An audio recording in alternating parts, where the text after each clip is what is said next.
Hello प्यारे बच्चों, good evening. कैसे हैं आप सभी लोग? उम्मीद करते हैं आप लोग अच्छे होंगे और बहुत ही अच्छे से आपकी पढ़ाई भी चल रही होगी। प्यारे बच्चों, आज की ये क्लास आपके लिए बहुत खास होने वाली है, क्योंकि आज के इस क्लास में हम लोग 15 वैसे सब्जेक्टिव क्वेश्चंस को लेके आए हैं जो आपके बोर्ड एग्जाम के लिए काफी महत्वपूर्ण है। अरे बच्चों, अगर आप इस क्लास को बहुत अच्छे से देखते हैं तो मैं आपको गारंटी देता हूं, इस क्लास से लगभग 4 से 5 क्वेश्चन हर बार आपके एग्जाम में पूछा जाता है। तो मैं आपसे चाहूंगा आप अच्छे से इस वीडियो को देखिए। टोटल 15 सब्जेक्टिव क्वेश्चन करेंगे। इसमें लघु यानी शॉर्ट और लॉन्ग यानी दीर्घ दोनों प्रकार के प्रश्न है। शॉर्ट और लॉन्ग दोनों प्रकार के प्रश्न हम लोग यहाँ पर लाए हैं। आराम से सिर्फ मेरी बातों को सुनिएगा ना, आपको सब यहीं पे याद हो जाएगा, ये हमारी गारंटी है। ठीक है, तो आज की इस लाइव क्लास में हम लोग क्या क्या पढ़ेंगे? 15 सब्जेक्टिव क्वेश्चंस पढ़ेंगे जो कि आपके 2026 एग्जाम के लिए है, और लास्ट तक आपको वीडियो को देखना है। चलिए प्यारे बच्चों, इसे हर हाल में आपको याद करना है। पहला क्वेश्चन आपके सामने है जो कि बहुत आसान है और मुझे लगता है आप में से हर एक बच्चे को इसका आंसर आता होगा, है ना। देखो, मोहनजोदड़ो से आप क्या समझते हैं, यानी मोहनजोदड़ो के बारे में आप क्या जानते हैं, इस तरह से क्वेश्चन आएगा। अब आपको उत्तर लिखना है। अगर मान लो आप मोहनजोदड़ो के बारे में नहीं जानते तो बहुत कुछ आप जानते होंगे जो आपको नहीं पता है। ठीक है, तो देखिए क्वेश्चन पूछा जाएगा कि मोहनजोदड़ो से आप क्या समझते हैं, 2 नंबर में, तब आपको जवाब देना है मोहनजोदड़ो से आप क्या समझते हैं। सबसे पहले मोहनजोदड़ो हड़प्पा सभ्यता का सबसे बड़ा शहर था। मोहनजोदड़ो जो है इसका मतलब होता है मृतकों का टीला। मोहनजोदड़ो शब्द इसका अर्थ क्या होता है? मृतकों का टीला। और ये जो मोहनजोदड़ो शब्द है ये सिंधी भाषा का शब्द है। जिस तरह से हिंदी भाषा, उर्दू भाषा, इंग्लिश भाषा होता है, उसी तरह से एक भाषा होता है सिंधी भाषा। ठीक है, चलिए हम आपको लिख लिख करके समझाते हैं ताकि आपको और अच्छे से ज्यादा याद हो और बेहतरीन ढंग से समझ में आए। तो क्वेश्चन आपको पूछा गया कि मोहनजोदड़ो से आप क्या समझते हैं। जब भी इस तरह का क्वेश्चन पूछे तो आपको कुछ कुछ पॉइंट प्यारे बच्चों याद रखना है ताकि आराम से आप जल्दी जल्दी आंसर दे सको, है ना। क्वेश्चन पूछा कि मोहनजोदड़ो से आप क्या समझते हैं। हम सब जानते हैं मोहनजोदड़ो का मतलब, पहले आप याद रखिएगा, मोहनजोदड़ो जो कि हड़प्पा सभ्यता का सबसे बड़ा शहर था। ठीक है, हड़प्पा सभ्यता का सबसे बड़ा शहर था। मोहनजोदड़ो का खोज कब हुआ? 1922 में हुआ। पूछा जाएगा किसने किया, उसका नाम था आर.डी. बनर्जी, यानी उनका पूरा नाम क्या था? आर.डी. बनर्जी, यानी आर.डी. बनर्जी जिसका पूरा नाम है रखलदास बनर्जी। रखलदास बनर्जी ने 1922 में मोहनजोदड़ो का खोज किया, और मोहनजोदड़ो जो कि हड़प्पा सभ्यता का सबसे बड़ा शहर था। ठीक है, मोहनजोदड़ो का मतलब क्या होता है? याद रखिएगा, मोहनजोदड़ो का मतलब होता है मृतकों का टीला। तो ये भी आप अच्छे से याद रखिएगा। पूछा जाता है कि मोहनजोदड़ो का मतलब क्या होता है? मोहनजोदड़ो का मतलब होता है मृतकों का टीला। और मोहनजोदड़ो किस भाषा से लिया गया है? सिंधी भाषा से, सिंधी भाषा। ठीक है, मोहनजोदड़ो में बहुत सारी चीजें मिली, जैसे सबसे पहले स्नानगार मिला। स्नानगार, स्नानगार का मतलब होता है बाथरूम। तो पूछा जाता है कि बताइए हम लोगों को बाथरूम के बारे में कहां से पता चला? स्नानगार के बारे में मोहनजोदड़ो से। आपको पूछा जाएगा कि हमको अन्नागार के बारे में कहां से पता चला? अन्नागार का मतलब अनाजों को रखने के लिए एक तरह का गोदाम होता था। तो अन्नागार के बारे में कहां से पता चला? याद रखिएगा, ये भी मोहनजोदड़ो से। मोहनजोदड़ो को सिंध का बाग भी कहा जाता है, ये भी याद रखिएगा। मोहनजोदड़ो को क्या कहा जाता है? सिंध का बाग कहा जाता है, सिंध का बाग, है ना। इस तरह से कई सारे पॉइंट है और भी जो बनते हैं और आपको याद रखना है, और इसी तरह से 2-4 लाइन लिख लेना है, नंबर मिल जाएगा, ऑब्जेक्टिव भी आपसे बन जाएगा। देखिए, तो मोहनजोदड़ो का अर्थ होता है मृतकों का टीला। इसे सिंध का बाग भी कहा जाता है क्योंकि यहाँ की भूमि बहुत उपजाऊ थी। सिंध का बाग क्यों कहा जाता है? क्योंकि मोहनजोदड़ो का जो जमीन है ना वो बहुत उपजाऊ था, यहाँ पर फसल बहुत ज्यादा होता था, इसीलिए मोहनजोदड़ो को सिंध का बाग कहा जाता है। ठीक, मोहनजोदड़ो हड़प्पा सभ्यता का सबसे बड़ा और सबसे महत्वपूर्ण नगर है। इसका खोज रखलदास बनर्जी ने 1922 में किया था। तो मोहनजोदड़ो का खोज 1922 में किसने किया? रखलदास बनर्जी ने। ठीक है, अब आगे हम लोग आते हैं प्यारे बच्चों। दूसरा क्वेश्चन में पूछा गया पुरातत्व से आप क्या समझते हैं। ये क्वेश्चन ना हर बार लगभग आपको देखने को मिलेगा। पुरातत्व से क्या समझते हैं, उत्खनन से क्या समझते हैं, कार्बन 14 विधि के बारे में क्या जानते हैं, हर बार ये सब क्वेश्चन आता है। चलिए तीनों क्वेश्चन को हम लोग देख लेते हैं। सबसे पहला सवाल पूछा कि आप लोग पुरातत्व से क्या समझते हैं। नॉर्मली प्यारे बच्चों जो हम बोलेंगे ना यही परिभाषा आप याद रखना, है ना। आपको क्वेश्चन पूछा जाएगा कि पुरातत्व से क्या समझते हैं, तो देखिए पुरातत्व उन चीजों को कहते हैं, उन वस्तुओं को कहते हैं जो जमीन के अंदर जब हम लोग खुदाई करते हैं तो खुदाई करने के दौरान जमीन में कुछ चीजें मिलती है, और अगर उन चीजों से इतिहास के बारे में पता चले तो उन चीजों को ही पुरातत्व कहते हैं। तो आपको परिभाषा कैसे याद रखना है कि भाई जब हम लोग, याद रखिएगा, जब हम लोग जमीन में क्या करते हैं? खुदाई करते हैं। जमीन में हम लोग क्या करते हैं? खुदाई करते हैं। ठीक, जब हम लोग जमीन में खुदाई करते हैं, खुदाई के दौरान कुछ चीजें मिलती है जमीन के अंदर से, है ना। खुदाई के दौरान कुछ चीजें मिलती है, कुछ वस्तुएं मिलती है, कहां पर? जमीन के अंदर से। और अगर उन चीजों से इतिहास के बारे में पता चले, देखिए याद रखिएगा, अगर मान लो जमीन के अंदर तो बहुत सारा चीज मिलता है, जमीन के अंदर तो बहुत सारा चीज है, लेकिन जरूरी थोड़ी है कि हर चीज से इतिहास के बारे में पता चले, नहीं।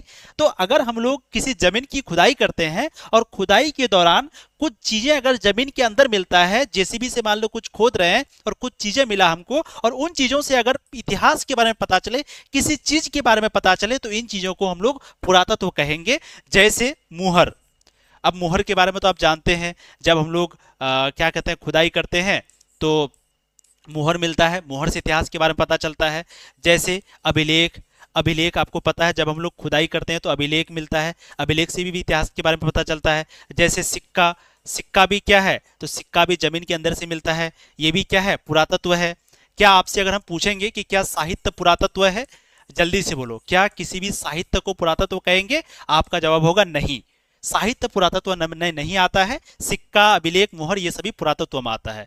तो पुरातत्व का सिंपल परिभाषा आप आज से याद रखोगे कि जब हम लोग खुदाई करते हैं, खुदाई के दौरान जो चीजें मिलती है और अगर उन चीजों से हमें इतिहास के बारे में पता चले तो उन चीजों को ही पुरातत्व कहेंगे, जैसे मोहर, अभिलेख और सिक्का। ये हो गया। अब दूसरा सवाल पूछा जाता है उत्खनन के बारे में। याद रखिए ये बहुत इंपॉर्टेंट है, कई बार ये पूछा गया कि उत्खनन से आप क्या समझते हैं। तो सिंपली प्यारे बच्चों याद रखना है, उत्खनन का मतलब होता है खुदाई। खुदाई आपको पूछेगा उत्खनन क्या है, तो जो हम लोग खोदते हैं ना जमीन को, जमीन को जब हम लोग खोदते हैं तो खोदने की जो ये प्रक्रिया है ना, इसी को उत्खनन कहते हैं। सिंपल हो गया। अब अगला सवाल है कार्बन 14 विधि की। कार्बन 14 विधि से आप क्या समझते हैं? चलो इसके बारे में आगे बात करेंगे क्योंकि ये क्वेश्चन दोबारा से आएगा। ठीक, आपको पूछा गया पुरातत्व से क्या समझते हैं, तो लिखेंगे खुदाई के दौरान जो चीजें मिलती है अगर उनसे इतिहास के बारे में पता चलता है तो इसे ही पुरातत्व कहते हैं। 2 नंबर 100% आपको मिलेगा। अगला क्वेश्चन प्यारे बच्चों देखेंगे कि हड़प्पा सभ्यता के नगर योजना के प्रमुख विशेषताओं का वर्णन करें। या इसी क्वेश्चन को कभी कभी पूछ दिया जाता है कि हड़प्पा सभ्यता की विशेषताओं को बताइए, या इसी क्वेश्चन को पूछ देगा हड़प्पा सभ्यता की नगर नियोजन प्रणाली को बताइए, उनकी विवेचना करें। अब इसका मतलब क्या है, ये क्वेश्चन 5 नंबर में पूछा जाता है। ठीक है, तो याद रखिए 5 मार्क्स का एक क्वेश्चन पूछा जाता है। क्वेश्चन क्या है, हड़प्पा सभ्यता की नगर योजना। क्या है क्वेश्चन? हड़प्पा सभ्यता की नगर योजना। या कभी कभी पूछ देगा हड़प्पा सभ्यता की विशेषताएं बताइए, विशेषता। ठीक है, क्या पूछा गया? हड़प्पा सभ्यता की विशेषताएं बताइए। तो हम लोगों को 5 नंबर में पूछा गया तो कम से कम 5 पॉइंट लिखना है। ठीक है, सबसे पहले हम लोग हड़प्पा सभ्यता की विशेषताएं के बारे में लिखेंगे कि भाई हड़प्पा सभ्यता आखिर क्यों खास है। तो क्योंकि हड़प्पा सभ्यता एक शहरी सभ्यता थी, है ना। 2 तरह का शहर होता था, एक शहर जिसको ऊपर बनाया जाता था, एक शहर जिसको जमीन में बनाया जाता था। जो शहर ऊपर में बनाया जाता था उन शहरों को दुर्ग कहा जाता था, जो जमीन में बनाया जाता था इन शहरों को निचला शहर कहा जाता था। यही तो है हड़प्पा सभ्यता की विशेषताएं। चलिए हम लोग एक एक चीज के बारे में लिखेंगे। सबसे पहले लिखेंगे हड़प्पा सभ्यता की सड़क के बारे में, क्योंकि वहां की सड़क जो है ना पक्की ईंटों का बना हुआ था। वहां की सड़क पक्की ईंटों का बना हुआ था, और आज के दिन भी कई जगह पे कच्ची सड़क आपको देखने को मिलेगा कई सारे गांव में, लेकिन हड़प्पा सभ्यता की सड़कें पक्की ईंटों की थी। और साथ ही साथ सड़क के दोनों किनारे पर चबूतरा था जहां पर लोग बैठते थे, आराम करते थे। तो ये सड़क की एक विशेषता है हड़प्पा सभ्यता की। दूसरा विशेषता लिखेंगे हड़प्पा सभ्यता के नाला के बारे में। हड़प्पा सभ्यता की नाला, आज भी आप बहुत सारे शहरों में जाओगे जहां पर आपको नाला नहीं मिलेगा पानी निकलने के लिए, शहर पूरा बदबू करता है, लेकिन हड़प्पा सभ्यता में नाला था। ये बहुत बड़ी विशेषता है। पानी को निकालने के लिए बहुत ही उत्तम व्यवस्था था, और ये नाला को चबूतरे से ढक दिया जाता था, है ना, ताकि बदबू ना करे। क्योंकि अगर मान लो नाला को खुला छोड़ देगा तो बाद में बदबू आएगा। तो ये जो नाला होता था इसको ऊपर से ढक दिया जाता था ताकि पानी अंदर अंदर चला जाए, है ना। और नाला को प्लास्टर किया जाता था। ये दूसरी सबसे बड़ी विशेषता हड़प्पा सभ्यता की। तीसरी सबसे बड़ी विशेषता है हड़प्पा सभ्यता की भवन। अब वहां के जितने भी घर हैं वो सारे घर पक्की ईंटों के बनाए गए हैं, सारे घर एक से एक डिजाइन के बनाए गए हैं। तो वहां की सबसे बड़ी विशेषता भवन भी थी। चौथा विशेषता क्या है प्यारे बच्चों? वहां के स्नानगार के बारे में लिख देना है। स्नानगार का मतलब होता है वहां का बाथरूम, है ना, स्नानगार, जो कि काफी बड़ा होता था। ऐसा कहा जाता है कि 15 से 20 लोग मिलकर के नहाते थे एक साथ में। ऐसा कहा जाता है कि इन बाथरूम में गर्म और ठंडा दोनों तरह का पानी का व्यवस्था था। आज भी आप देखोगे बहुत जगह गर्म पानी की व्यवस्था नहीं है बाथरूम में, लेकिन हड़प्पा सभ्यता में था। ठीक है, पांचवा पॉइंट क्या है, याद रखिएगा, पांचवा पॉइंट भी बहुत इंपॉर्टेंट है। पांचवा पॉइंट है प्यारे बच्चों आपका वहां का अन्नागार। अन्नागार का मतलब होता है अनाजों को रखने के लिए एक तरह का गोदाम बनाया जाता था ना। अनाज को जमा रखने के लिए एक गोदाम बनाया जाता था जिसको अन्नागार कहा गया। अन्न मतलब अनाज, गार का मतलब होता है गोदाम। ठीक है, अब यहाँ पर देखिए तो सबसे पहली विशेषता क्या है, वहाँ की सड़क के बारे में लिखना है कि भाई वहाँ की सड़क पक्की ईंटों की थी, काफ़ी अच्छी सड़कें थी, वहाँ की नाला बहुत अच्छा था, पानी निकलने में बहुत आसानी होती थी, वहाँ की घर पक्की ईंटों का बना हुआ था, है ना। वहाँ के स्नानगार के बारे में लिखना है विशेषता में कि वहाँ स्नानगार था जहाँ पर कई सारे लोग मिलकर नहाते थे। वहाँ अन्नागार के बारे में लिखना है कि अन्नागार था जहाँ पर अनाजों को जमा करके रखा जाता था, और अन्नागार के बाहर एक चबूतरा होता था जहाँ पर अनाजों को सुखाया जाता था धूप में। इस तरह से वहाँ की विशेषता लिखना है, 5 नंबर आपको मिल जाएगा। देख लीजिए अब यहाँ पर सारा बनेगा आपसे। तो पूछा गया हड़प्पा सभ्यता के नगर योजना बताइए, या उनकी विशेषता बताइए, या नगर नियोजन प्रणाली बताइए। तो हम लोग जब 3 तरह से क्वेश्चन पूछा जाता है, हम लोग जवाब देंगे हड़प्पा सभ्यता के नगर की योजना बहुत अच्छी थी और इसके प्रमुख कारण नीचे है। यानी हड़प्पा सभ्यता की नगर योजना काफी अच्छी थी, कुछ विशेषताएं नीचे है। चलिए एक एक करके देखते हैं। पहली विशेषता, वहां की सड़क के बारे में बात करेंगे कि हड़प्पा सभ्यता की सड़कें पक्की ईंटों से बनी थी। जो भी सड़क है वो किसकी बनी थी, पक्की ईंटों की बनी थी। Very good. सड़क के दोनों ओर चबूतरे थे, सड़क के दोनों तरफ, जैसे मान लो ये सड़क है तो इधर भी चबूतरे इधर भी चबूतरे, तो सड़क के दोनों तरफ चबूतरे थे जहां पर लोग बैठ करके आराम करते थे।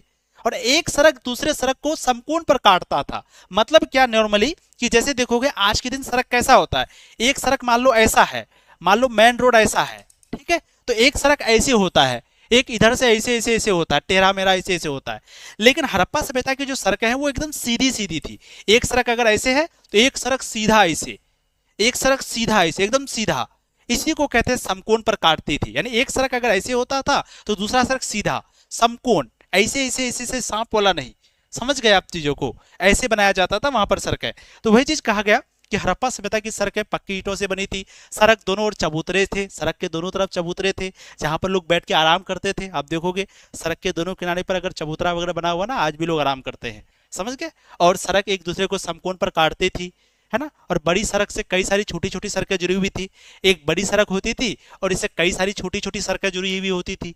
एक मेन रोड होता है और इसके बगल में बहुत सारा रोड होता है। ठीक है, वेरी गुड। अब दूसरा चीज लिखना नाला के बारे में। नगर की योजना में नालों का बहुत महत्व था। सड़क के किनारे नाले बने थे जिससे बारिश का पानी आसानी से बाहर निकल जाता था। जहां पर नाला नहीं है वहां पर बारिश का पानी लग जाता है और बदबू करने लगता है। लेकिन यहाँ पर हड़प्पा सभ्यता में नाला था जिससे बारिश का पानी आसानी से निकल जाता था। नालों की यह व्यवस्था बताती है कि हड़प्पा सभ्यता एक बहुत ही विकसित नगरीय सभ्यता थी। अगला पॉइंट है भवन के बारे में। हड़प्पा के भवन भी पक्की ईंटों से बने थे। हड़प्पा में जो भी भवन बने थे, जो भी घर बने थे, जो भी बिल्डिंग बनाए गए थे, वो भी पक्की ईंटों के द्वारा बनाए गए थे और बहुत ही सुंदर थे। इनकी बनावट से यह स्पष्ट होता है कि यह एक व्यवस्थित नगर था, एक शहरीय नगर था। अब वहां के स्नानगार के बारे में लिखना है कि मोहनजोदड़ो में एक बहुत बड़ा स्नानगार मिला है जहां कई सारे लोग एक साथ मिलकर नहाते थे, स्नान करते थे। यह स्नानगार भी पक्की ईंटों से बना है और नगर की योजना में इसका विशेष महत्व था, स्नानघर का। फिर लिखना है अन्नागार के बारे में। हड़प्पा सभ्यता में कई नगरों में अन्नागार मिले हैं। हड़प्पा सभ्यता में कई नगर हैं जहां से हम लोगों को अन्नागार मिला है और यहाँ लोग अनाज रखते थे। यह भी नगर होने का एक महत्वपूर्ण संकेत है। अन्नागार मिला है और वहां पर लोग अनाज रखते थे, तो ये भी एक बहुत बड़ी विशेषता है हड़प्पा सभ्यता की। तो इस तरह से क्वेश्चन पूछा जाएगा, हड़प्पा सभ्यता की नगर योजना बताइए। तो आपको प्यारे बच्चों 5 पॉइंट लिखना होगा, सड़क के बारे में, नाला के बारे में, भवन के बारे में, स्नानघर के बारे में और अन्नागार के बारे में, और आपको 5 नंबर कन्फर्म मिलेगा। ठीक है। इस बार जो क्वेश्चन पूछा गया था वो पूछा था हड़प्पा सभ्यता के पतन के कारण, है ना। तो पतन के भी कारण कई सारे हैं, बाढ़ आ गया, सुखाड़ आ गया, भूकंप आ गया, पहाड़ी हमला हो गया। तो उसी तरह से पूछा गया हड़प्पा सभ्यता की नगर योजना बताइए, तो 5 नंबर का पूछा जाता है। ठीक है। अब अगला सवाल, कार्बन 14 विधि से आप क्या समझते हैं। बहुत नॉर्मल सा सवाल है और ये भी क्वेश्चन लगभग हर बार पूछा ही जाता है कि आप कार्बन 14 विधि से क्या समझते हैं, है ना। चलिए हम लोग लिखते हैं कार्बन 14 विधि, और आप लोग भी ध्यान से सुनेंगे ताकि ये क्वेश्चन अगर पहले भी पढ़े हैं तो और अच्छे से याद हो जाए ना। क्वेश्चन पूछा गया कि कार्बन 14 विधि से क्या समझते हैं। ठीक है। सबसे पहले याद रखिएगा कार्बन 14 विधि का इस्तेमाल किस लिए होता है, तिथि का पता करने के लिए। तिथि का मतलब होता है डेट, किसी चीज का उम्र का पता करने के लिए। भाई उनका उम्र कितना है, उनका तिथि कितना है, कोई पुरानी से पुरानी चीजों का तिथि का पता करने के लिए, डेट का पता करने के लिए, ये पता करने के लिए कि ये चीज कितनी पुरानी है। जैसे मुझे मान लो इस चीज का उम्र निकालना है तो ये चीज कितनी पुरानी है, इस चीज के लिए हम लोग कार्बन 14 विधि का इस्तेमाल करते हैं। ठीक है। और याद रखिए, तो पूछा जाएगा कार्बन 14 विधि क्या है, तो आप कहोगे कार्बन 14 विधि तिथि यानी उम्र का पता करने का एक वैज्ञानिक विधि है। कैसा विधि है, साइंटिस्ट ने ये विधि निकाला है ना। एक तिथि यानी कि तिथि या किसी चीज का उम्र का पता करने का एक वैज्ञानिक विधि है जिसको हम लोग कार्बन 14 विधि कहते हैं। ठीक है, अब इसमें क्या होता है, तो कोई भी जीवित वस्तु, मान लो कोई जिंदा है, मान लो कोई क्या है, जिंदा है, तो जब कोई जिंदा होता है ना, जब कोई जिंदा होता है तो उसके अंदर दो चीज पाया जाता है, एक कार्बन 12 और एक कार्बन, वैसे तो पाया बहुत सब चीज जाता है, तो एक कार्बन 12 एक कार्बन 14। तो जब कोई जिंदा होता है तो उसके अंदर कार्बन 12 भी पाया जाता है उसके शरीर के अंदर, और कार्बन 14 भी पाया जाता है। लेकिन जब वही इंसान मर जाता है, जब वही इंसान मर जाता है तो ये जो कार्बन 12 है ना, कार्बन 12 ये बिल्कुल वैसे ही रहता है जब जिंदा था। तो जब जिंदा के समय जितना कार्बन 12 की मात्रा था, है ना, कार्बन 12 की मात्रा, ये भी लिख दो मात्रा। ठीक है, अब यहां पर समझो, तो जब कोई जिंदा रहता है तो उसके अंदर कार्बन 12 की मात्रा और कार्बन 14 की मात्रा ये दोनों बराबर होता है, एकदम समान होता है। लेकिन जब कोई मर जाता है तो कार्बन 12 तो बिल्कुल वैसा ही रहता है जैसे पहले था, लेकिन ये जो कार्बन 14 है ये घटने लगता है। ये कार्बन 14 क्या होने लगता है, घटने लगता है। यानी जब जिंदा था तो कार्बन 14 कार्बन 12 दोनों समान, लेकिन जब मर गया तो कार्बन 12 तो बिल्कुल वैसे ही रहा, लेकिन ये चीज घटने लगता है ना। मान लो कोई जिंदा है तो उसके अंदर कार्बन 12 कार्बन 14 दोनों समान, जब मर गया तो कार्बन 14 घटने लगता है, 12 सेम रहता है, 14 घटने लगता है, और 14 जितना घटता है वो उतनी पुरानी कहलाती है। इसी तरह से कार्बन 14 विधि का इस्तेमाल होता है ना। तो तिथि निर्धारण की एक वैज्ञानिक विधि को कार्बन 14 विधि कहते हैं। अब यही क्वेश्चन आपको 2 नंबर में पूछा जाएगा कि कार्बन 14 विधि क्या है या कार्बन 14 विधि से क्या समझते हैं। तो हम लोग लिखेंगे तिथि निर्धारण की वैज्ञानिक विधि को कार्बन 14 विधि कहा जाता है। यानी किसी चीज का उम्र का, किसी चीज का तिथि का पता लगाने के लिए जिस विधि का इस्तेमाल करते हैं इसी विधि को कार्बन 14 विधि कहते हैं। इस विधि के अनुसार किसी भी जीवित वस्तु में कार्बन 12 और कार्बन 14 समान मात्रा में पाया जाता है। यानी किसी भी जिंदा वस्तु में कार्बन 12 कार्बन 14 ये दोनों समान मात्रा में पाया जाता है। लेकिन जब वो मर जाता है अथवा जब उनका विनाश हो जाता है तो इसके बाद कार्बन 12 तो बिल्कुल स्थिर रहता है, बिल्कुल वैसे ही रहता है, मगर कार्बन 14 का निरंतर क्षय होने लगता है, कार्बन 14 निरंतर घटने लगता है। और फिर जिस पदार्थ में कार्बन 14 की मात्रा जितनी कम होती है वो उतना ही प्राचीनतम माना जाता है, वो उतना ही पुरानी माना जाता है ना। तो कार्बन 12 कार्बन 14 का मतलब समझ गए, जिंदा में 12 14 समान, लेकिन मरने के बाद 12 तो सेम रहता है लेकिन 14 घटने लगता है, और जितना घटता है वो उतना पुराना कहलाता है। अगला क्वेश्चन, हड़प्पा सभ्यता के 4 प्रमुख केंद्र के नाम बताइए। ये क्वेश्चन 22 23 24 कई बार पूछा गया है। अब 4 प्रमुख केंद्र मतलब 4 बड़े बड़े शहर केंद्र, है ना। जैसे अभी पूछेगा भारत का 4 प्रमुख केंद्र, तो बड़े बड़े शहर का नाम ले लेंगे, दिल्ली मुंबई पटना, और भी बड़े बड़े शहर है भाई, आप लोग बोल देना।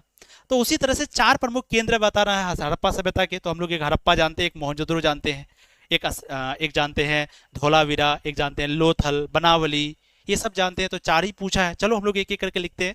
हड़प्पा सभ्यता के 4 केंद्रों के नाम बताइए। हम लोग लिखेंगे हड़प्पा सभ्यता के 4 प्रमुख केंद्र निम्नलिखित है। जवाब देने का यही तरीका है। पहला हड़प्पा, जिसकी खोज 1921 में हुआ था, दयाराम साहनी ने किया। दूसरा मोहनजोदड़ो, ये सब लिखना मत, बस हम लिख दे रहे हैं, 1922 में इसका खोज हुआ था। तीसरा है लोथल, चौथा है कालीबंगा। ठीक है, तो हड़प्पा सभ्यता के 4 प्रमुख केंद्र हैं, हड़प्पा, मोहनजोदड़ो, लोथल, कालीबंगा, ये 4 केंद्र है। 22 23 24 लगातार पूछा गया है, समझ रहे हो। अगला क्वेश्चन, अशोक के धम्म से आप क्या समझते हैं। यानी जो अशोक का धम्म है, आपको पता है धम्म की शुरुआत किसने किया, अशोक ने। ठीक, तो पूछा गया कि जो अशोक का धम्म होता है इससे आप क्या समझते हैं, ये भी बहुत वीवीआई है। ठीक है, तो देखिए अशोक का धम्म का मतलब है प्रजा के नैतिक और सामाजिक सुधार के लिए बनाए गए नियम। धम्म के प्रमुख सिद्धांत निम्नलिखित थे। पूछा जाएगा अशोक का धम्म से आप क्या समझते हैं, तो हम लोग लिखेंगे कि ये जो धम्म की शुरुआत है ये अशोक ने किया था, और ये क्यों किया था, अपने लोगों के लिए, अपने प्रजा के लिए। क्योंकि अशोक एक राजा था, तो वो चाहता था कि जो भी लोग हैं वो सही रास्ते पर चले, सही काम करे, किसी के साथ बुरा ना करे। तो अपने लोगों के लिए एक तरह का उन्होंने नियम बनाया, है ना, लोगों के लिए एक नियम बनाया। इसी नियम को अशोक का धम्म कहा गया, कह सकते हैं। तो अशोक का धम्म का 5 पॉइंट आपको लिखना है, या 2-4 पॉइंट लिखना है, क्योंकि पूछा गया आप क्या समझते हैं। 2 नंबर में पूछेगा तो हम लोग लिखेंगे कि अशोक का धम्म में सबसे पहली बात लिखी हुई अहिंसा। यानी उन्होंने क्या कहा कि किसी इंसान हो या कोई जानवर हो या कोई पेड़ पौधा हो, किसी भी नुकसान नहीं पहुंचा, किसी को भी नुकसान नहीं पहुंचाना है। अशोक के धम्म का ये पहला सिद्धांत है। दूसरा, आदर। उन्होंने क्या कहा, हर धर्म हर सोच का सम्मान करना, चाहे कोई भी धर्म हो, चाहे हिंदू धर्म हो, मुस्लिम धर्म हो, सिख हो, ईसाई हो, हर धर्म का सम्मान करना आपका, चाहे कोई भी धर्म हो, किसी भी धर्म के खिलाफ नहीं बोलना, और हर किसी का सम्मान करना। हर कोई अपनी जगह सही है, हर किसी का धर्म अपनी जगह सही है। ठीक, अगला है नैतिकता, अच्छा व्यवहार करना, दूसरे के साथ अच्छा व्यवहार करना और अच्छे तरीके से जिंदगी जीना। चौथा है हमेशा सच बोलना, कोशिश करना, ईमानदारी बनाना, हमेशा सच बोलने की कोशिश करना और ईमानदार से रहना, ईमानदार बनना, ये है सत्य बोलना। तो इस तरह से पूछा जाएगा अशोक का धर्म से क्या समझते हैं, तो लिखना अशोक का धर्म का मतलब है प्रजा के नैतिक और सामाजिक सुधार के लिए अशोक ने जो नियम बनाए हैं, इसी नियम को अशोक का धर्म कहते हैं। इनके सिद्धांत निम्नलिखित है, पहला अहिंसा, दूसरा है आदर, तीसरा नैतिकता, चौथा सत्य बोलना। अहिंसा मतलब किसी जानवर हो, चाहे इंसान हो, चाहे कोई हो, किसी की हत्या ना करना। दूसरा आदर करना, सभी धर्म की आदर करना, है ना, सभी की रिस्पेक्ट करना, उनकी सोच को रिस्पेक्ट करना।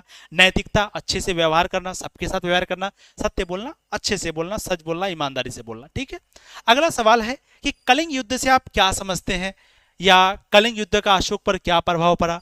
यह क्वेश्चन 2022 में पूछा गया है ना। अब देखो प्यारे बच्चों, कलिंग युद्ध के बारे में ना आपके सामने क्वेश्चन पूछा जाता है कि जल्दी से बताओ कि जो कलिंग का युद्ध है, कलिंग युद्ध है ना, कलिंग युद्ध, इससे आप क्या समझते हैं, है ना।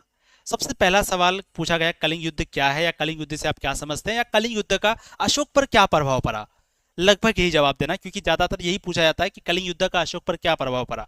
अशोक कौन है, पहले याद रखिएगा अशोक के बारे में। अशोक कौन है, अशोक प्यारे बच्चों मौर्य वंश का तीसरा राजा है ना। तो मौर्य वंश का तीसरा राजा है, किस वंश से है, मौर्य वंश। तो अशोक मौर्य वंश का तीसरा सबसे महान राजा है, पहला महान राजा है, और मौर्य वंश से तीसरा है। मौर्य वंश का स्थापना चंद्रगुप्त मौर्य ने किया, उसके बाद बिंदुसार राजा बना, उसके बाद अशोक राजा बना। तो अशोक तीसरा राजा है मौर्य वंश से। ठीक, अब यहाँ पर सवाल पूछा कि कलिंग जो युद्ध है, कलिंग युद्ध है ना, ये कब हुआ था। तो याद रखिएगा 261 ईसा पूर्व में, ईसा पूर्व को बीसी लिखते हैं, तो 261 ईसा पूर्व में कलिंग का युद्ध हुआ। ठीक है, कलिंग एक जगह का नाम है जो कि कहां पर पड़ता है प्यारे बच्चों, उड़ीसा में पड़ता है, अभी उड़ीसा। ठीक है, तो कलिंग का युद्ध कब हुआ, 261 ईसा पूर्व में हुआ था। बहुत अच्छा। इस युद्ध में किसकी जीत हुई थी, तो याद रखिएगा इस युद्ध में अशोक जीत गए थे, अशोक, है ना। तो याद रखिएगा इस युद्ध में जीत किसकी हुई थी, अशोक की जीत हुई थी। बहुत अच्छा। इस युद्ध में कितने लोग मारे गए थे, 1 लाख लोग मारे गए थे। ये सब बात तो पहले याद रखना, इस युद्ध में 1 लाख लोग मारे गए थे। और कितने लोग घायल हुए थे, 1.5 लाख, तो 1.5 लाख लोग घायल हुए थे।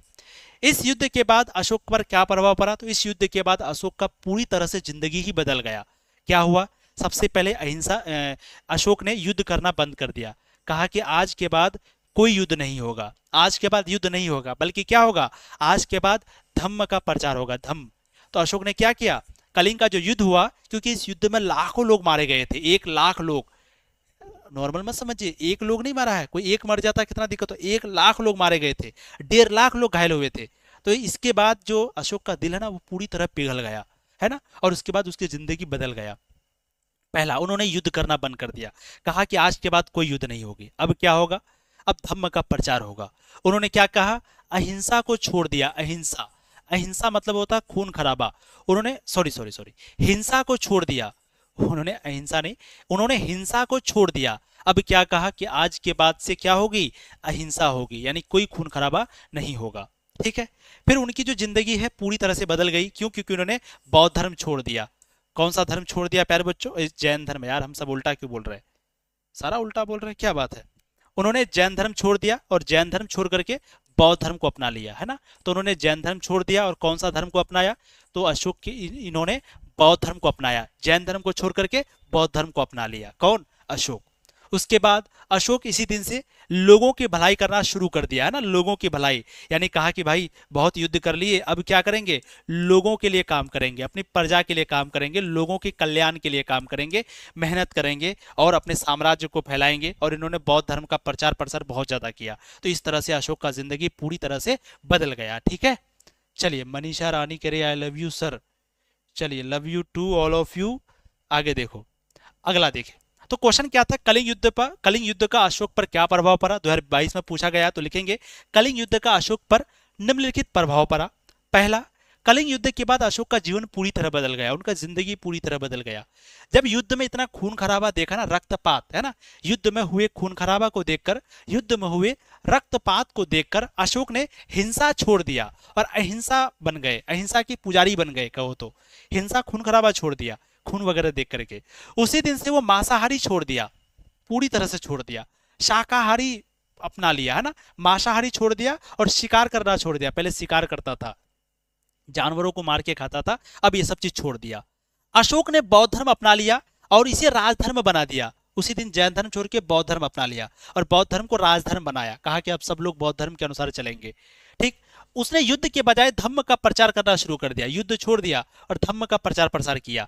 बौद्ध धर्म के प्रचार में उसने पूरी तरह से योगदान दिया और बौद्ध धर्म का प्रचार में लग गया एकदम पूरी तरह से, कहा कि बौद्ध धर्म ही सब कुछ है। और अशोक ने प्रजा की देखभाल करना शुरू किया और जनहित में कई कार्य किए, अपने लोगों की देखभाल करना शुरू किया और जनहित में यानी लोगों के हित में कई सारे काम किए, जिससे वो एक न्यायप्रिय शासक बन गए। और आज के दिन अशोक का बहुत सारा नाम है पूरे दुनिया में, इसलिए अगर आप कुछ बुरा कर रहे हैं तो आज छोड़ दीजिए, 100% आपका भी बढ़िया नाम होगा। ठीक है, 1 लाख लोगों को मारा था तब भी महान कहा जाता है, तो जब इनको महान कहा जा सकता तो आपको क्यों नहीं, बस बदलना होगा। अगला क्वेश्चन देखिए, मेगास्थनीज कौन था। अब मेगास्थनीज के बारे में भी प्यारे बच्चों कई सारे सवाल पूछे जाते हैं, अच्छे से याद रखिएगा क्योंकि ऑब्जेक्टिव में भी पूछा जाता है। किसके बारे में पढ़ रहे हैं हम लोग, मेगास्थनीज। ठीक है, मेगास्थनीज। चलिए पहला सवाल, मेगास्थनीज के बारे में पूछा जाता है कि मेगास्थनीज कहाँ का रहने वाला था। याद रखिएगा मेगास्थनीज यूनान का रहने वाला था, वो यूनान से आया था, तो मेगास्थनीज यूनान का रहने वाला था। और मेगास्थनीज आया था भारत, पूछा जाएगा कब आया था, किसके शासनकाल में आया था, तो उस वक्त में चंद्रगुप्त मौर्य का शासन था, चंद्रगुप्त मौर्य, चंद्रगुप्त मौर्य।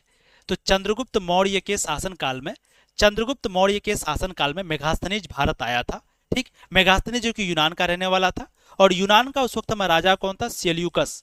तो याद रखिएगा पूछा जाएगा यूनान का राजा का नाम क्या था, यूनान का राजा का नाम था सेल्यूकस। ये वही राजा है सेल्यूकस जो कि मेगास्थनीज को भारत भेजा था। ठीक, तो मेगास्थनीज भारत आया था किसके शासनकाल में, पूछा जाएगा चंद्रगुप्त मौर्य के शासनकाल में। अब ये पूछा जाता है कि सेल्यूकस ने मेगास्थनीज को क्या बनाकर भारत भेजा था, राजदूत बनाकर। अब कहोगे राजदूत का क्या मतलब है, राजदूत का मतलब है कि पहले एक राजा की खबर दूसरे राजा तक जो पहुंचाते थे उसी को राजदूत कहा जाता था। ठीक है, तो सेल्यूकस जो है मेगास्थनीज को भेजा था भारत चंद्रगुप्त मौर्य के शासनकाल में, इसलिए सेल्यूकस ने मेगास्थनीज को भेजा राजदूत बना करके। राजदूत मतलब राजा की खबर को पहुंचाने के लिए, तो सेल्यूकस राजा था, उनकी खबर को पहुंचाने के लिए चंद्रगुप्त मौर्य के पास आया, इसलिए इसको राजदूत कहा गया। तो सेल्यूकस जो कि यूनान का राजा था, इसी ने मेगास्थनीज को राजदूत बना करके भारत भेजा। भारत आए चंद्रगुप्त मौर्य के शासनकाल में, मेगास्थनीज ने एक किताब भी लिखा जिस किताब का नाम क्या है, इंडिका। और इस किताब से हमें भारत के इतिहास के बारे में पता चलता है।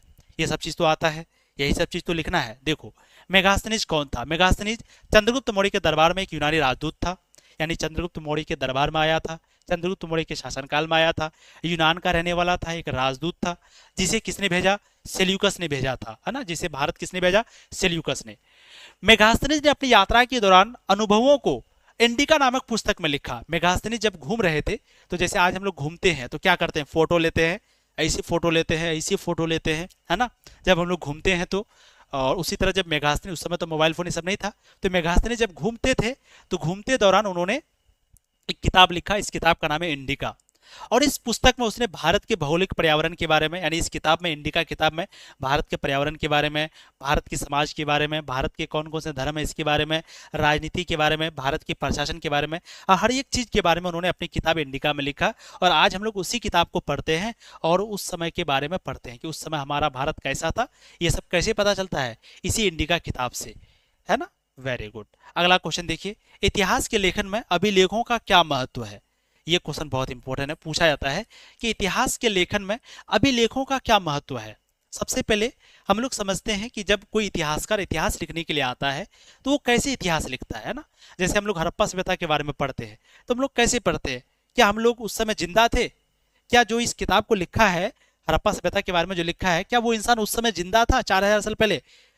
आदमी तो 60 साल में मर जाता है, 100 साल में मर जाता है, तो वो आदमी तो जिंदा था नहीं, तो फिर हड़प्पा सभ्यता के बारे में कौन लिखा, कैसे पता चला।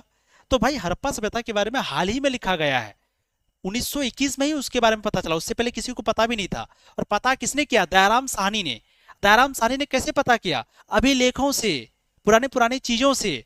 ठीक है, तो पूछा जाएगा अभिलेख क्या है, अभिलेख की क्या महत्व है। तो आज अगर ये अभिलेख नहीं होता तो आज हमको उस समय के इतिहास के बारे में पता नहीं चलता, चंद्रगुप्त मौर्य के बारे में या अशोक के बारे में पता नहीं चलता अगर ये अभिलेख नहीं होता। और अभिलेख लिखने की शुरुआत ही किसने किया, तो ये जो अभिलेख है इसकी लिखने की शुरुआत ने अशोक ने किया था, है ना। तो होता क्या था, पुराने जमाने में जो राजा महाराजा हुआ करते थे, पुराने जमाने में जो राजा महाराजा है वो अपने बारे में किसी पत्थर में लिखवा देते थे, किसी धातु में लिखवा देते थे, अपने बारे में लिखवा देते थे।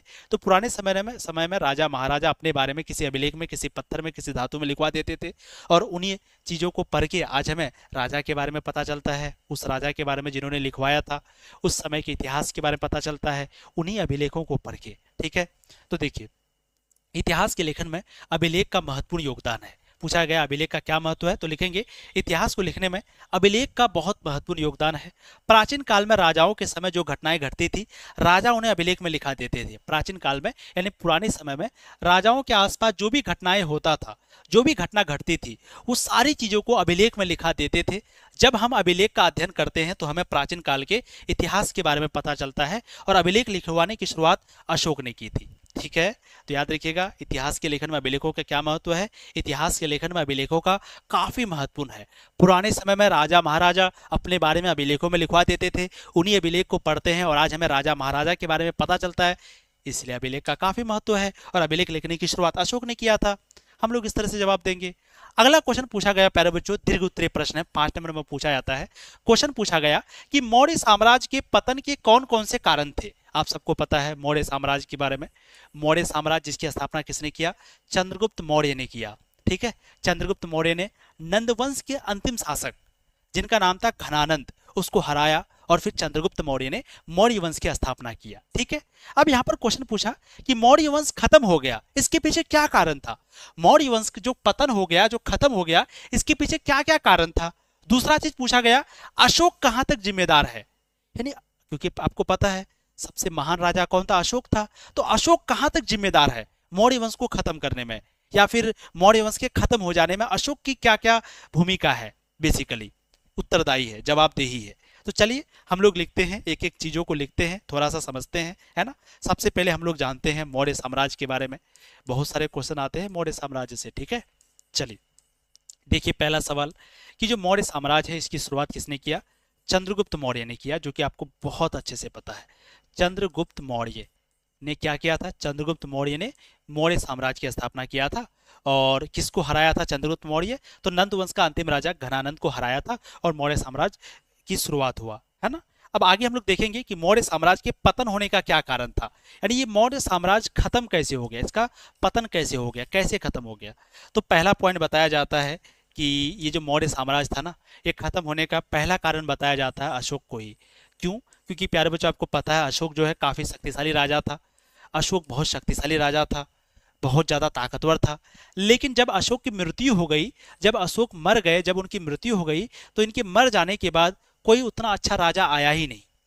तो पहला तो यही कारण है कि भाई अशोक की मृत्यु हो गई। दूसरा चीज क्या था, उत्तराधिकार। भाई अब जैसे हम राजा हैं, मान लो 1 मिनट के लिए हम राजा हैं।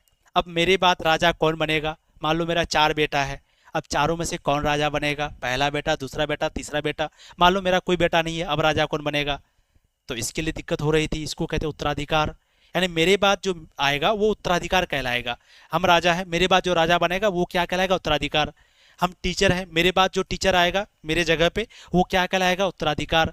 तो उत्तराधिकार का मतलब क्या कि जो उत्तराधिकार था ना, उत्तराधिकार कि भाई अगला राजा कौन बनेगा, अगला राजा कौन बनेगा, इसके लिए कोई नियम नहीं था। यानी उत्तराधिकार के लिए कोई भी नियम सही से नहीं था कि भाई राजा आखिर बनाएंगे किसको, कोई नियम नहीं था। पहले तो अशोक की मृत्यु हो गई, इसके बाद राजा उतने शक्तिशाली नहीं आए। दूसरा, राजा कौन बनेगा, उत्तराधिकार कौन बनेगा, इसके लिए कोई नियम नहीं था। तीसरा, जो राजा है वो आपस में बहुत सारा लड़ाई करते थे आपस में। चौथा क्या है, जितने भी छोटे छोटे राजा थे वो सभी अलग होना चाहते थे, और उन सभी का कहना था कि हम मौर्य साम्राज्य में नहीं रहेंगे, हम अलग हो जाएंगे। ठीक है, और बाहरी हमला भी होने लगा। तो ये कई सारे कारण हैं प्यारे बच्चों जिसकी वजह से मौर्य साम्राज्य खत्म हो गया। तो पूछा जाएगा मौर्य साम्राज्य के क्या कारण थे खत्म होने के। पहला लिखेंगे कमजोर उत्तराधिकारी। अशोक के बाद दशरथ राजा बने, संप्रति राजा बने, बृहद्रथ राजा बने, लेकिन ये सभी बहुत कमजोर थे और इतने बड़े साम्राज्य को संभाल नहीं पाए, असफल हो गए। दूसरा, उत्तराधिकार का अभाव। मौर्य साम्राज्य में उत्तराधिकारी तय करने का कोई स्पष्ट नियम नहीं था, यानी मेरे बाद कौन राजा बनेगा, उत्तराधिकार कौन बनेगा, इसके लिए कोई नियम नहीं था। राजकुमार जो थे, जो भी राजा का बेटा को राजकुमार कहा जाता है, तो राजकुमार जितने भी राजकुमार थे, राजा का जितने भी बेटे थे, वो सभी आपस में झगड़े करते थे, एक दूसरे के खिलाफ षड्यंत्र रचते थे, चाल चलते थे एक दूसरे के खिलाफ। अब भाई चाल चलेगा तो राजा बनेगा तो कमजोरी बनेगा ना। तो कोई राजा बन गया, अगर मान लो कोई बेटा राजा बन गया, अब ये पीछे से उसको गिराने के चक्कर में था। तो पहले तो अशोक के बाद कोई राजा नहीं रहा। दूसरा, उत्तराधिकार कैसे चुने, किस तरह से उत्तराधिकार चुने, कैसे कौन राजा बनेगा कैसे पता करें। फिर तीसरा, आंतरिक विद्रोह। अशोक की जब मृत्यु हो गई तो उनके बाद जो भी गवर्नर थे वो सारे लोगों ने विद्रोह करना शुरू कर दिया और क्या कहा कि अब हमें अलग राजा, अलग मौर्य साम्राज्य में नहीं रहना है, हमें अब अलग बनाना है। अलग बनाना है मतलब अलग राजा, अलग साम्राज्य बनाना है, मौर्य साम्राज्य में नहीं रहना है। जैसे मान लो आज 28 राज्य है, 28 राज्य में से एक राज्य बोलेगा क्या कि हमको नहीं रहना है भारत में, हमको अलग राज्य बनाना है, हमको एक अलग देश बनाना है, नहीं रहना है भारत में। वैसे ही मौर्य साम्राज्य बहुत बड़ा था, लेकिन जब अशोक की मृत्यु हो गई उनके बाद सारे लोगों ने अलग होने का डिमांड किया, जिसकी वजह से ये साम्राज्य खत्म हो गया। चौथा कारण, विदेशी आक्रमण, बाहरी हमला बहुत होता था। अब बाहरी हमला होने की वजह से ये साम्राज्य बहुत बड़ा नुकसान हुआ, बहुत कमजोर हो गया। पांचवा कारण, धन की कमी, धन की कमी होने लगी, पैसों की कमी होने लगी। अब जानते हैं अगर एक घर में हमेशा लड़ाई होते रहेगा ना तो वो घर बर्बाद हो जाता है, इसलिए कभी भी लड़ाई मत करना। इसी तरह से एक देश के अंदर में अगर लड़ाई होता है तो वो देश बर्बाद हो जाता है, ठीक है। तो यहाँ पर भी बार बार विद्रोह हो रहा था, बार बार बाहरी हमले हो रहे थे, जिसकी वजह से बहुत ज़्यादा पैसे खर्च हो रहे थे बाहरी हमले से बचने के लिए भी। तो और अशोक के उत्तराधिकारी भी बहुत कमज़ोर थे, वो कभी कभी ये सब समस्या को सुलझा ही नहीं पाते थे, जिसकी वजह से ये साम्राज्य बहुत कमज़ोर हो गया। पैसे ही नहीं था तो हथियार कहाँ से खरीदेगा, जिसकी वजह से मौर्य साम्राज्य खत्म हो गया, ठीक है।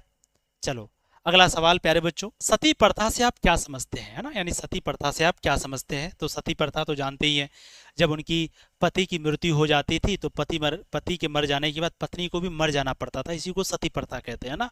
और सती प्रथा किस तरह से होता था, तो मान लो किसी की पति का मृत्यु हो गया तो अब ये पत्नी, इनकी पत्नी को भी जला जला दिया जाएगा या दफना दिया जाएगा जिंदा।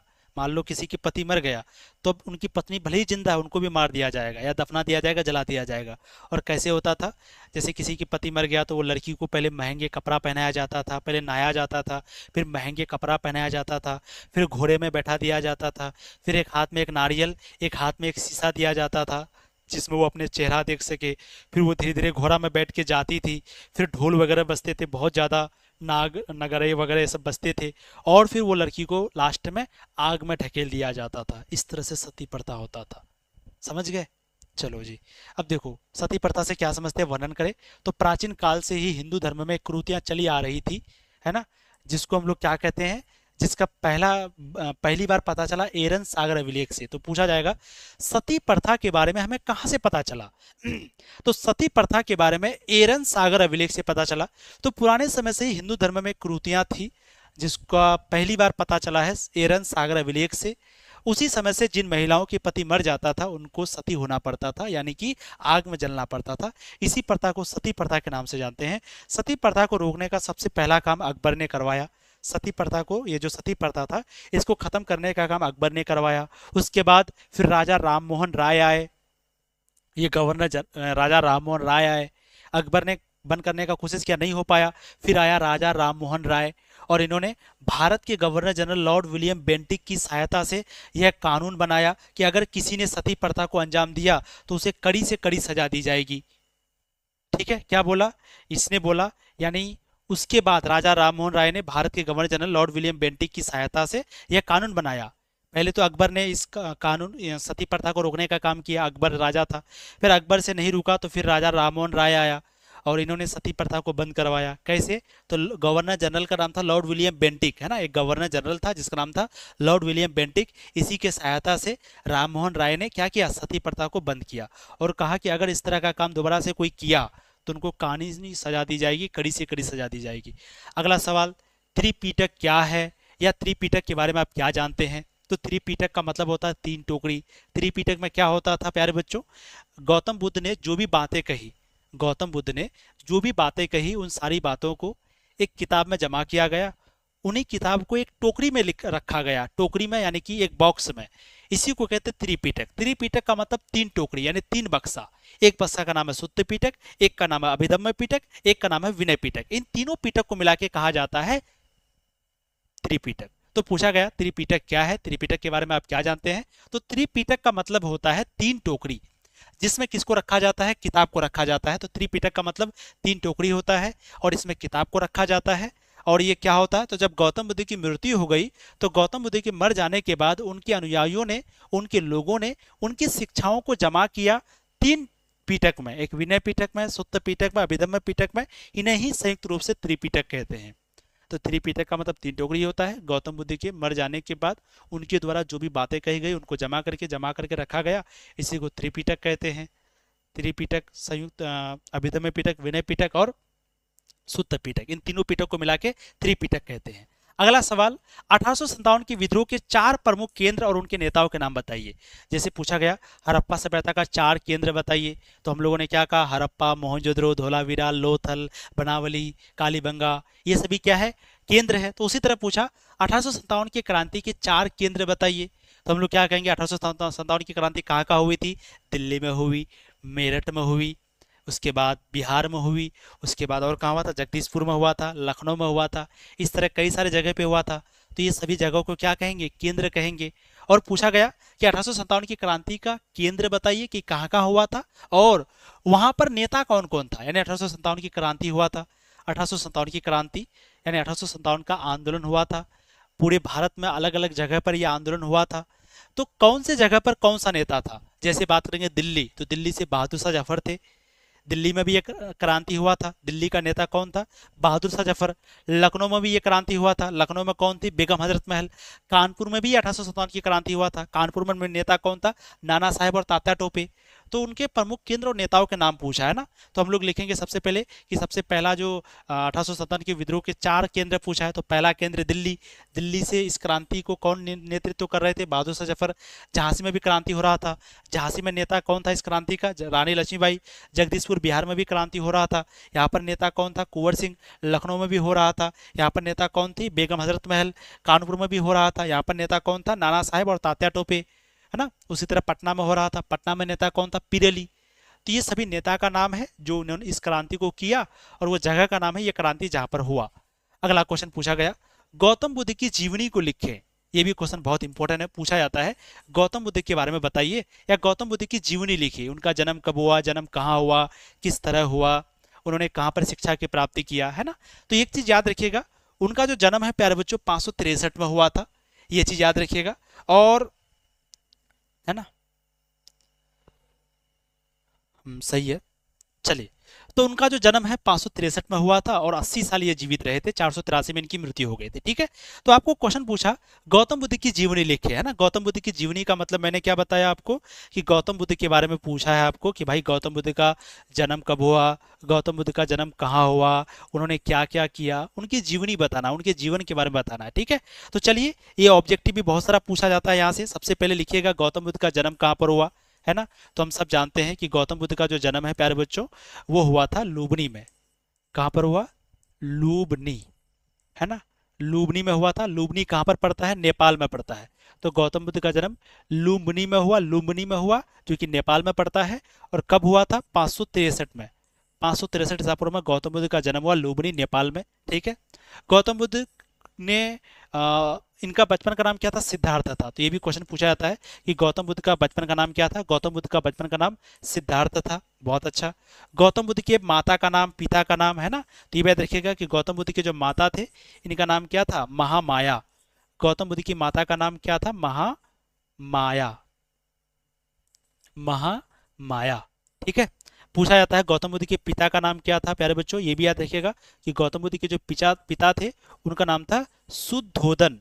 क्या नाम था, शुद्धोदन। ध्यान से देखिएगा, शुद्धोदन। इनके पिताजी का नाम शुद्धोदन, माताजी का नाम महामाया, और पत्नी का नाम क्या था, याद रखिएगा प्यारे बच्चों, जो पत्नी है उनका नाम था यशोधरा, यशोधरा। ठीक है, तो गौतम बुद्ध का बचपन का नाम सिद्धार्थ, बचपन का नाम याद रखिएगा, उनका बचपन का नाम क्या था, सिद्धार्थ। उसके बाद माता का नाम महामाया, पिता का नाम शुद्धोदन, पत्नी का नाम यशोधरा। ठीक है, अब क्या पूछा जाता है, गौतम बुद्ध का जन्म 563 में हुआ और इनकी मृत्यु कब हुई, 483 में, 483 बीसी में इनकी मृत्यु हो गई। गौतम बुद्ध ने पहला जन्म कहाँ पर हुआ, लुम्बिनी में। पहला उपदेश कहाँ पर दिया, उपदेश के बारे में पूछा जाता है कि इन्होंने पहला उपदेश कहाँ पर दिया था। याद रखिएगा पहला उपदेश इन्होंने सारनाथ में दिया। ठीक है, तो पहला उपदेश इन्होंने कहाँ पर दिया, सारनाथ में। इनको शिक्षा की प्राप्ति कहाँ पर हुई, इनको शिक्षा की प्राप्ति हुई थी बोधगया में। यानी बोध गया में इनको शिक्षा की प्राप्ति हुई, आप लोग भी लिखते जाइए। उनके बाद इनकी मृत्यु कहाँ पर हुई? कुशीनगर में। कुशीनगर जो कि उत्तर प्रदेश में पड़ता है, वहीं पर इनकी मृत्यु हो गई। किनकी? गौतम बुद्ध की। गौतम बुद्ध का एक बेटा भी था जिनका नाम था राहुल। ठीक है, क्या इस सवाल आपको याद रहेगा? और 29 वर्ष की उम्र में गौतम बुद्ध ने घर छोड़ दिया था, 29 साल की उम्र में। 6 साल तक इन्होंने तपस्या किया था, 6 साल, तभी इनको ज्ञान की प्राप्ति हुई थी। ठीक है, तो गौतम बुद्ध का जीवनी पूछेगा भाई। गौतम बुद्ध का जन्म 563 में नेपाल के कपिल वस्तु एक जगह है, वहीं पे एक गांव है लुबनी, यहीं पे हुआ था। तो 563 में लुबनी में, नेपाल में इनका जन्म हुआ गौतम बुद्ध का। इनका बचपन का नाम सिद्धार्थ था। इनके पिताजी का नाम था शुद्धोधन, माता का नाम महामाया था। इनके जन्म के 7वें दिन ही इनके माताजी मात्र 7 दिन की जब ये हुए, गौतम बुद्ध 7 दिन के हुए, मात्र 7 दिन, जन्म का 7 दिन हुआ, इनके माताजी मर गई। ठीक है, फिर इनको किसने पाला? इनकी सौतेली माँ, इनकी जो मौसी थी, है ना, मौसी का नाम है प्रजापति गौतमी या गौतमी प्रजापति। तो इनकी खाला यानी मौसी थी जिनका नाम था प्रजापति गौतमी, इन्हीं ने इनको पाला पोसा। किसको? गौतम बुद्ध को। इनकी मौसी भी इनकी मौसी थी। बचपन से ही गौतम बुद्ध चिंतित स्वभाव के थे, बचपन से ही बहुत ज़्यादा सोचते थे, हमेशा सोचते रहते थे, जिसकी वजह से इनके पिताजी ने सोचा कि हमेशा सोचते रहता है, चलो इनकी शादी करा देते हैं। तो मात्र 16 साल की उम्र में गौतम बुद्ध की शादी हो गई थी, इनके पिताजी ने करा दिया था। फिर शादी के बाद इनको एक बेटा भी हुआ जिसका नाम इन्होंने राहुल रखा। फिर 29 साल की उम्र में इन्होंने घर छोड़ दिया, गृह त्याग किया, 6 साल तक तपस्या किया। फिर इनके बाद गंडक नदी के नज़दीक में पीपल के पेड़ के नीचे बोध गया में इनको ज्ञान की प्राप्ति हुई और ये सिद्धार्थ गौतम बुद्ध के नाम से जाना गया। ठीक है, और निरंजना नदी के किनारे कभी गंडक नदी कभी निरंजना नदी रहता है। अब अगला क्वेश्चन और लास्ट क्वेश्चन है प्यारे बच्चों, पूछा गया कि वीर कुंवर सिंह का एक संक्षिप्त परिचय दीजिए, यानी कि वीर कुंवर सिंह कौन थे, है ना, या फिर 1857 की क्रांति में पटना में किसने नेतृत्व किया। तो देखिए, सबसे पहले पूछा गया कि भाई 1857 की क्रांति हुई थी, है ना, 1857 की क्रांति में पटना से नेतृत्व किसने किया? तो पटना से पीरली ने किया। पटना से किसने किया? पीरली, उसका नाम याद रखिएगा। पूछा जाएगा कि 1857 की क्रांति जो पटना में हुआ था, वहां पर नेता कौन था? इस क्रांति को कराने वाला नेता का नाम था पीरली। अब यहाँ पर पूछा है वीर कुंवर सिंह के बारे में, इनका क्या भूमिका इनको बताना। तो देखिए, बाबू वीर कुंवर सिंह का जन्म बिहार के आरा जिले के जगदीशपुर में 1877 में हुआ था। याद रखिएगा, बापू वीर कुंवर सिंह। वीर कुंवर सिंह का जन्म कब हुआ था प्यारे बच्चों? 1877 में। वीर कुंवर सिंह का जन्म 1877 में हुआ। कहां पर? बिहार का एक जिला है आरा, बिहार का एक जिला है आरा, आरा में एक जगह है जगदीशपुर। तो जगदीशपुर में क्रांति का नेतृत्व किसने किया? वीर कुंवर सिंह ने। आरा में किसने किया? वीर कुंवर सिंह ने। और आरा बिहार में पड़ता है, तो बिहार में 1857 की क्रांति का नेतृत्व किसने किया? वीर कुंवर सिंह ने। तो बापू वीर कुंवर सिंह का जन्म हुआ था बिहार में, कौन से जिला में? आरा जिला में, जगदीशपुर में हुआ था, 1877 में हुआ था। वे राज परिवार से संबंधित थे, यानी वीर कुंवर सिंह राजा परिवार से थे वो। ठीक है, बाबू कुंवर सिंह शाहजादा सिंह के बेटे थे। और बाबू कुंवर सिंह किसके बेटे थे? शाहजादा सिंह, इसी के बेटे थे। 1826 में पिता की जब मृत्यु हो गई तो उनके बाद जगदीशपुर की गद्दी में वीर कुंवर सिंह बैठ गए और वो बिहार के अंग्रेजों के खिलाफ लड़ाई के मुख्य महानायक थे, अंग्रेजों के खिलाफ लड़ रहे थे और उन्हें वीर कुंवर सिंह के नाम से जाना गया। और पटना में 1857 की क्रांति का नेतृत्व किसने किया? पीरली ने किया। 1857 की क्रांति का नेतृत्व पटना में किसने किया? पीरली ने किया। तो ये सब चीज लिख देना है वीर कुंवर सिंह के बारे में। 1877 में जन्म हुआ, है ना, और ये शाहजादा, उनके पिताजी का नाम शाहजादा था, तो शाहजादा सिंह के बेटे थे वीर कुंवर सिंह। ठीक है, और अंग्रेजों को बहुत ज़्यादा परेशान किया, एकदम छक्का छुड़ा दिया था। ठीक है, और इस प्रकार से प्यारे बच्चों हम लोगों ने कहा 15 क्वेश्चन आपका कंप्लीट हुआ। ठीक है, अगर आप हम लोगों से पढ़ना चाहते हैं और अपनी तैयारी में 4 चांद लगाना चाहते हैं ना, बहुत सारे बच्चे होंगे जिनको नहीं पता होगा, तो हम लोग बता दे रहे हैं प्यारे बच्चों। हम लोग जो है आर्ट्स के जितने भी सब्जेक्ट हैं, सभी सब्जेक्ट के अलग अलग टीचर्स आपको पढ़ाते हैं। कहाँ पर? तनु क्लासेस ऐप में, है ना। एक हम लोगों का ऐप है, एप्लीकेशन है, तनु क्लासेस ऐप नाम है। ये पीडीएफ आपको फ्री में इसी ऐप में मिलेगा। तो तनु क्लासेस ऐप को प्ले स्टोर से डाउनलोड कर लीजिए, वहीं पर ये पीडीएफ आपको फ्री में मिलेगा। ठीक है, बाकी अगर आप अच्छे से पढ़ना चाहते हैं, टॉपर बनना चाहते हैं, बढ़िया नंबर लाना चाहते हैं, तो बहुत ही कम फीस है, थोड़ा सा फीस हम लोग लेते हैं ताकि बाकी टीचर्स को दे सकें, इसीलिए बस। लेकिन गारंटी आपसे वादा करते हैं इतना बढ़िया नंबर आ जाएगा ना कि ये थोड़ा सा पैसा आपको कभी याद नहीं आएगा। मात्र 1600-1700 फीस है। तो तनु क्लासेस ऐप को आप डाउनलोड कर लीजिए प्ले स्टोर से। ज़्यादा अगर किसी तरह का दिक्कत होता है तो ये नंबर है 870996 इस नंबर पे आप कांटेक्ट कीजिएगा। 870996 इस नंबर पे कांटेक्ट कीजिएगा। अच्छे से आप पढ़िएगा और कोई दिक्कत हो इस नंबर पे पूछ लीजिएगा आप, है ना।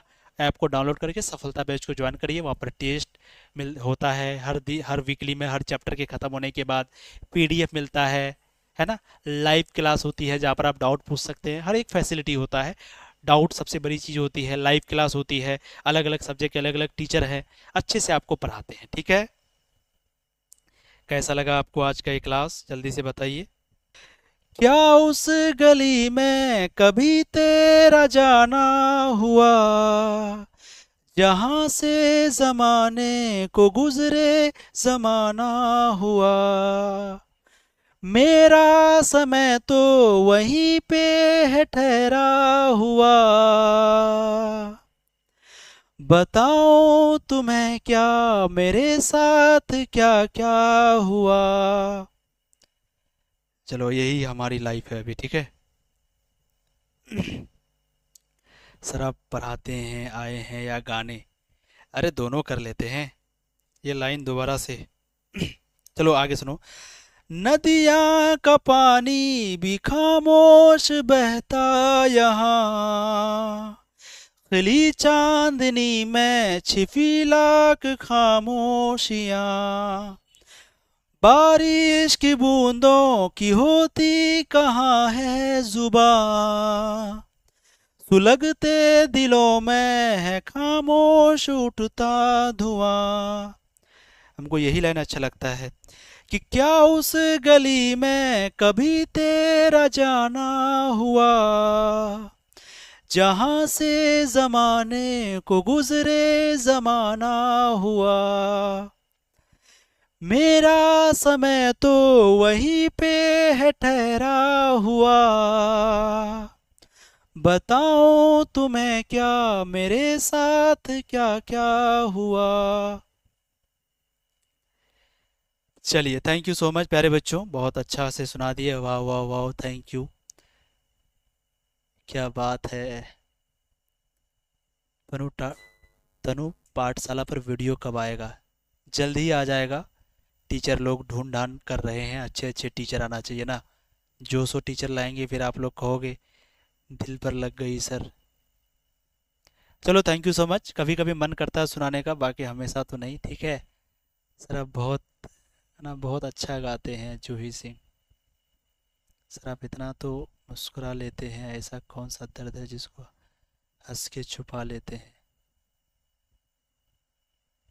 चलो, होगा होगा, कभी ना कभी पता चलेगा आप लोग को, ठीक है। थैंक यू, बाय बाय, मिलेंगे फिर। ऐसे ही सपोर्ट करिए, बाय बाय। छुकु छुकु ऐसे होता